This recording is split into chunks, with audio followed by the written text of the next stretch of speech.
गुजरात की पोटा अदालत ने अक्षरधाम मंदिर का फैसला सुनाते हुए समाअत मुकम्मिल कर ली और सबूत न होने पर माजिद पटेल और शौकतुल्लाह गौरी को बाइज्जत बरी कर दिया गया।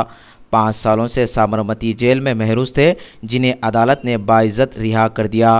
कुल-हिंद मजलिस इत्तेहादुल मुस्लिमीन के रुकन असम्बली हल्के मलकपेट अहमद बिन अब्दुल्ला बलाला ने बाइज्जत रिहा होने वालों के घर पहुंचकर मुलाकात की।